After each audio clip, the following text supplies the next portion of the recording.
I'm John Beckett, and with me I have today Hans Olson. Hans and I work together dealing with a lot of the technical infrastructure that supports the websites that come from the General Conference. So if you're visiting just about, I think, any of the public websites of the General Conference, Hans and I together are dealing with some of the management of that.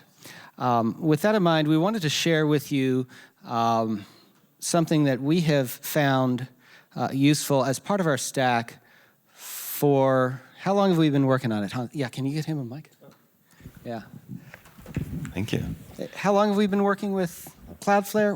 We want to talk about Cloudflare and kind of show you how we found Cloudflare useful, because I think probably many of you have heard of it, but it's useful probably for some things you may not yet be aware. So we wanted to just kind of share. I think it's been about at least 4 years. At least 4 years. At least 4 years. I'm not sure how long. How many of you have even heard of Cloudflare? Let's kind of level set. Anybody know what Brent's heard of Cloudflare? Brent used to work with us. Okay. When you have a website and you're running often websites will run on a content management system of some sort, which means you've got some software running on a server somewhere. Well, you quickly find that depending on how you architect your stack, that server may not be real great at scaling up, and you also have to protect the server and ensure that only the right people are getting to be able to log in to make updates to your content. You have to defend that server against emerging threats that may be trying to attack it. If you get a bunch of traffic on your website, you want the website to still respond even through all that. You want to defend against what we call denial of service attacks, where a lot of people try and slam you all at the same time to see if they can take your site down. So Cloudflare does really, I think, a lot of that very nicely. And it also, the way we're using it, it also has some other features. Be aware that what we show you today, Cloudflare has lots of different packages and pricings, and some of the things cost money, and I think there's a free level, which Hans can probably testify to, because I know he uses it at a free level as well. Yeah, I have it as for personal use. I have a free level version of it. Because I can play around with that more than I can play around with the GC one. I mean, we don't play around with the GC one, basically. But I can play around with it more. And there's actually quite a bit you can do. If you're dealing with a single website, maybe 2 websites, you can probably get a lot done with the free version. It's at least a good start. But, I mean, the General Conference has quite a few websites and other products, so we're at an enterprise level. So we do get a few more perks with that. All right. I'm right now trying to share my screen, so if the AV people can flip it, and you can hopefully see my screen here in a second. Okay, here's Cloudflare, and I thought it might be easiest just to kind of look at what we're seeing, and I'm mirroring, Hans, so you can look over my shoulder here too, and you can even share the mouse. Here's what it looks like for one of our sites. You can have all kinds of things, more than one site on a single Cloudflare account, which obviously we do. First thing, it gives you an overview of, this is a fairly small traffic site that we're looking at now. It's niche, it's enditnow.org. I highly recommend it. It's a site dealing with ending violence against women, and it comes from our women's ministries department. Don't share the stats. They're not supposed to be probably publicly seen. You have some analytics. You can monitor what's going on, how much traffic is coming. You can see here where on your site the traffic is going. As you can see here, we're getting some traffic to the WordPress management portal of it. You can see your visits, etc. What else is interesting here? Yeah, it pulls up some of what you would see in Google Analytics, but you're looking at it you're looking at it from your web traffic side.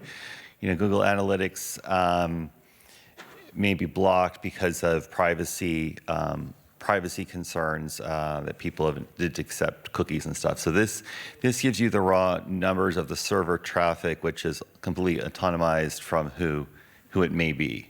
Of course, you can monitor that Cloudflare is saving you, increasing your speed and saving you bandwidth for your site, because what Cloudflare will do is it will cache some of the static resources like images and things like that right there on Cloudflare, so those requests don't even make it to your origin server.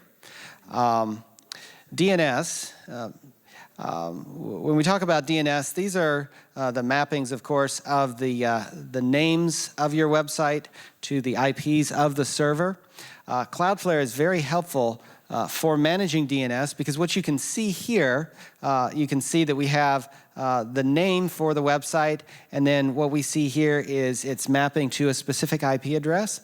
The very nice thing about Cloudflare is it operates as a WAF right there, web application firewall right there within the DNS, and you can see that this one, we call it orange clouded, which means that the traffic that would normally have gone, if you used a regular DNS server, it would give you back that 35 dot whatever IP address that we see in Cloudflare. But in our case, if you query that address, you won't see that. What you'll see is a Cloudflare IP. So we obscure the IP of the primary server, thereby protecting that server from people who would want to attack it. Yeah, there's tools where you can look. I mean, the information you're seeing here, if it wasn't being orange clouded, you could simply type into a go to many websites, type in the website, and it would give you all that information. So the obscuring the server is very helpful in securing your site. The other nice thing that you can do, because you have the DNS there in Cloudflare, is how many of you have ever had to renew your secure certificate for your site? Many times now, it's made easier by your hosting provider. If you have to do it by hand, it's not really a fun thing to do if you're not good at it. And what Cloudflare helps you to do is you can have them make a certificate that's good for 15 years that you put on your server. So you do it once. And then Cloudflare takes care of the periodic renewing of the public certificate that is covering your site and keeping your traffic secure. Cloudflare will also do things like, you can see here, we're flipping a switch and we're telling it always use HTTPS. That means that we're not going to be sending any, we're not going to even be responding to any requests that wouldn't be coming over a secure channel. And if any such requests come in, Cloudflare will upgrade those and bump them over to a secure address at that point. Just to add one thing here, so we actually have the total TLS turned on as well.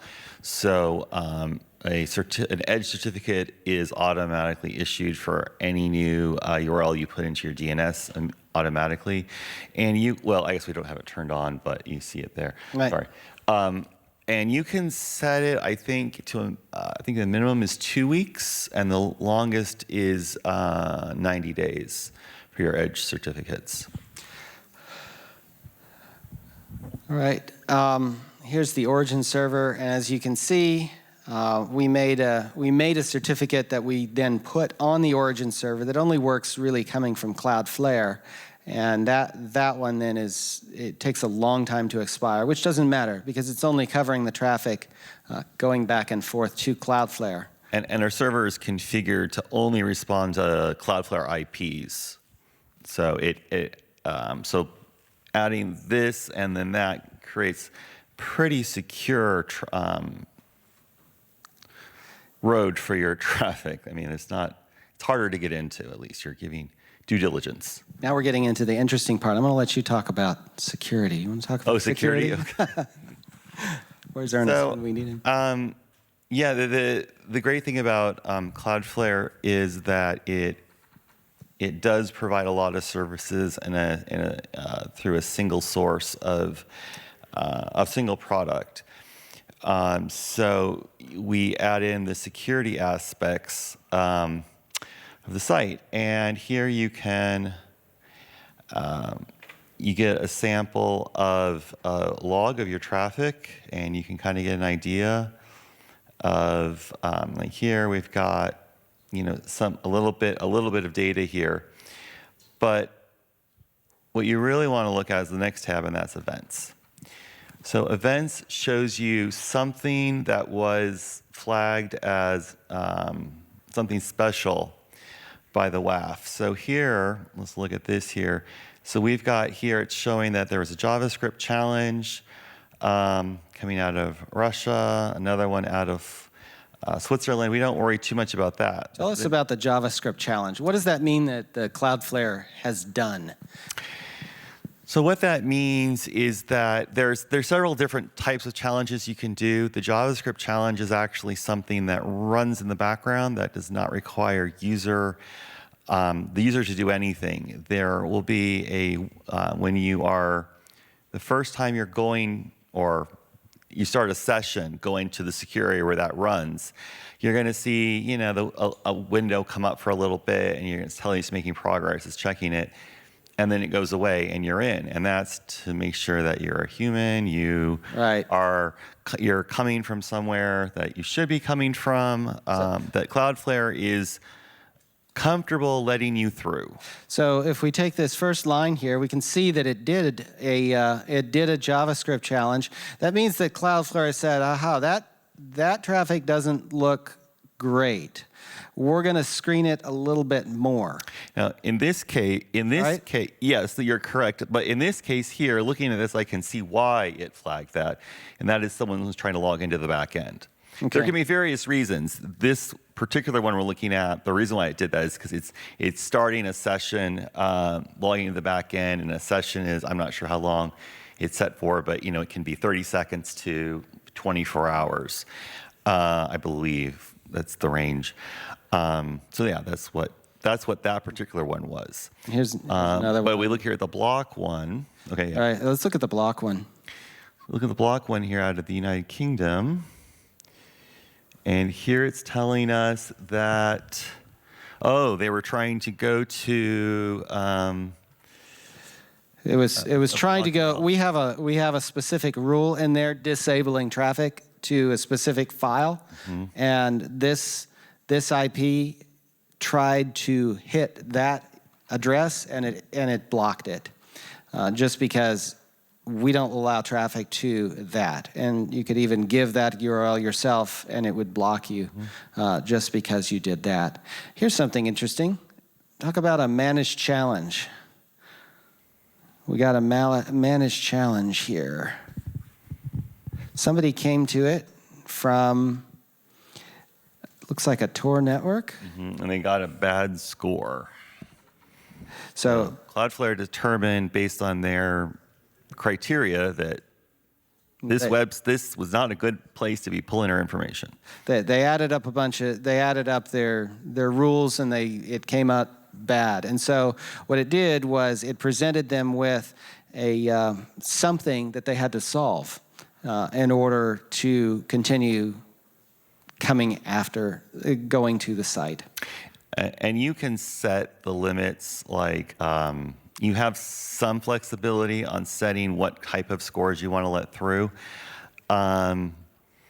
which means that if you have a pretty tight ship, and Cloudflare changes the criteria, a lot of places could be blocked, particularly if you're doing like some kind of connection, API connection. John? Yep. Have you guys talked about the zero trust side yet? We have not. And I think that's one of the key aspects. Cloudflare gives you a couple options. One is there's a lot of security controls, and they're also based in part on the technology on the server. So you can adjust Cloudflare to say, okay, this is a .NET server. I can make sure I'm filtering out those. Or this is a Java server. I can make sure I'm filtering these out. Or this is a SQL database on the back end, so I don't want these things. And you can go and configure it and really lock that down.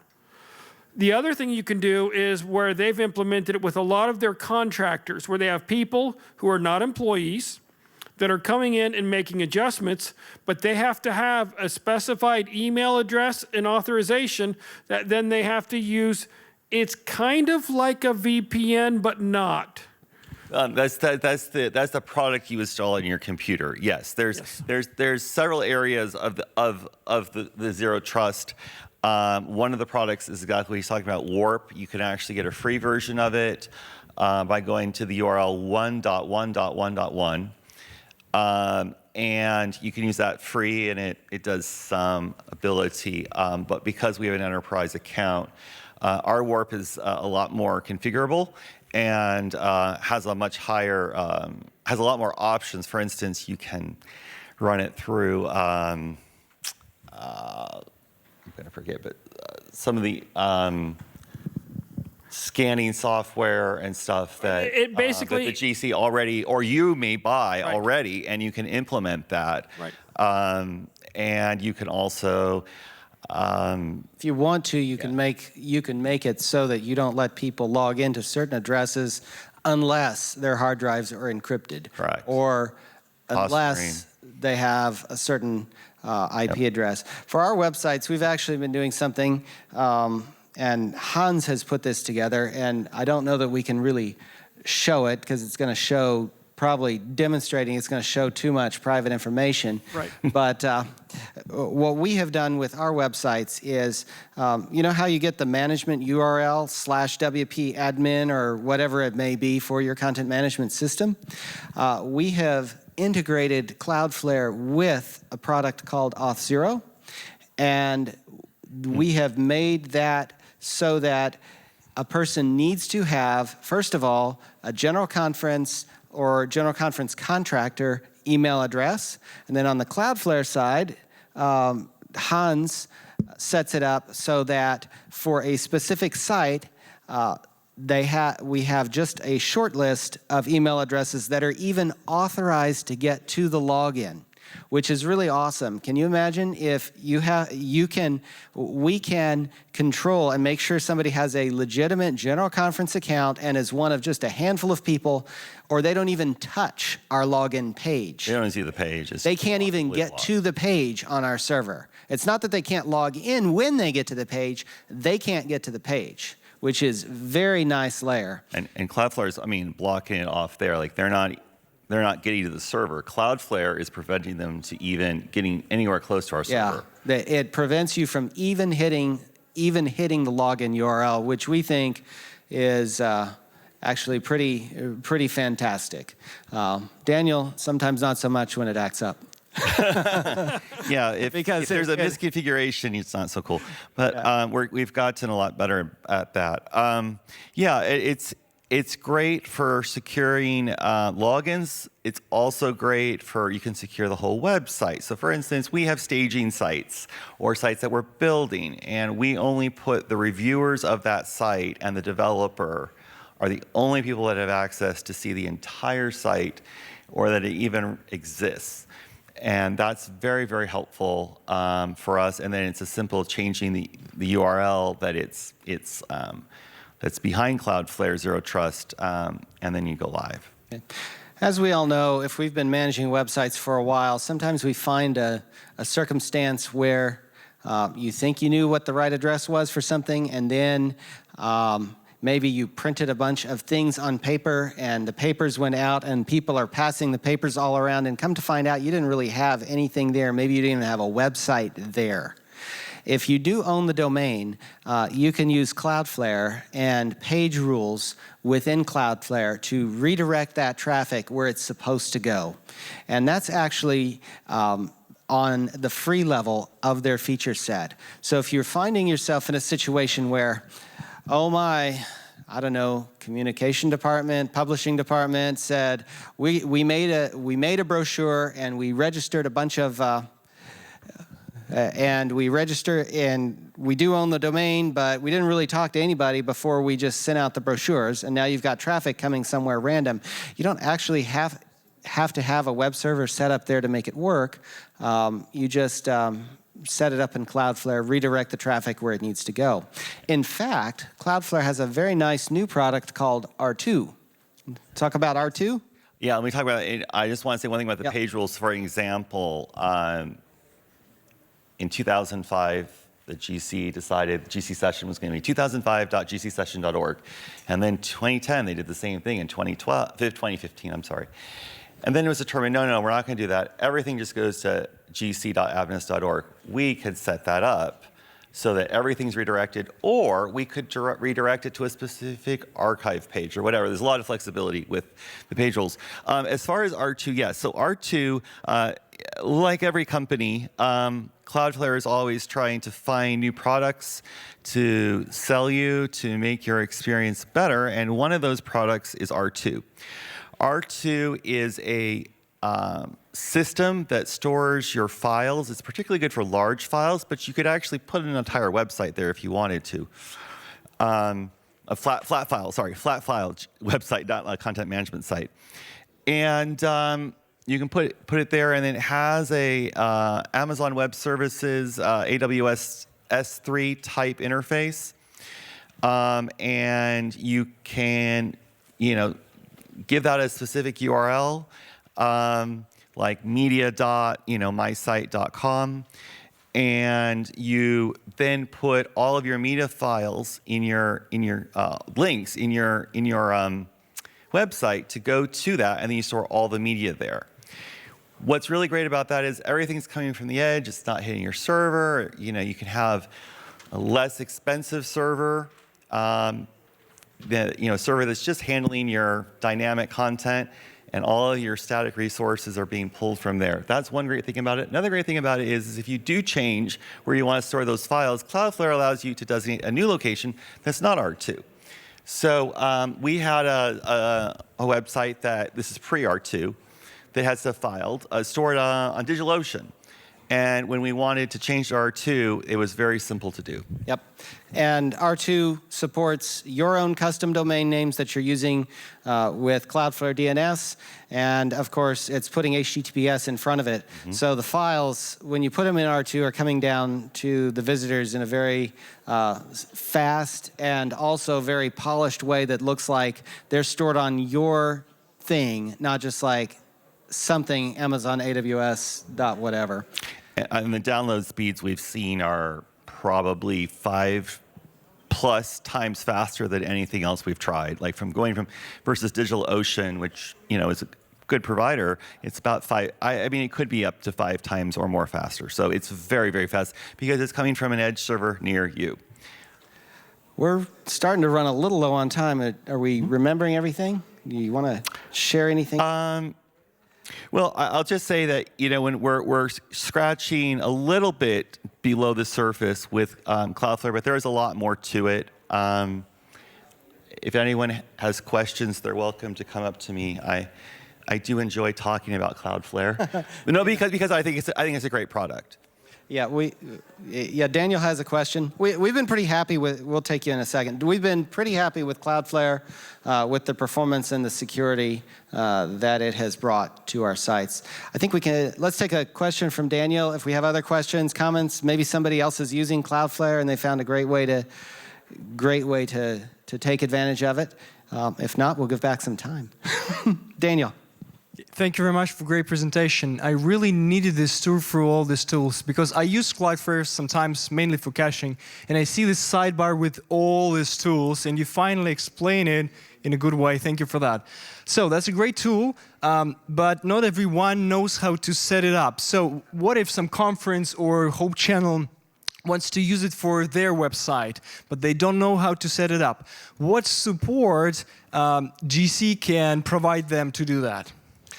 At this point, GC can provide support to some degree, but it does work out to be best effort because we really do not have staff on hand to help you set up your thing. We can offer you support on a consultative basis, as in we could get on a Zoom call and look at something with you and provide you some advice. At this time, we're not really prepared to do it for you. So we just don't have the staff. We would love to see you make some progress there. I will say the documentation that Cloudflare has on their site is quite good. They also have a free tier, which really lets you get your feet wet with their product and experiment with it. And as kind of a techie person, that's how I like to learn anyway. So that's one thing I've actually greatly appreciated about Cloudflare is their free level.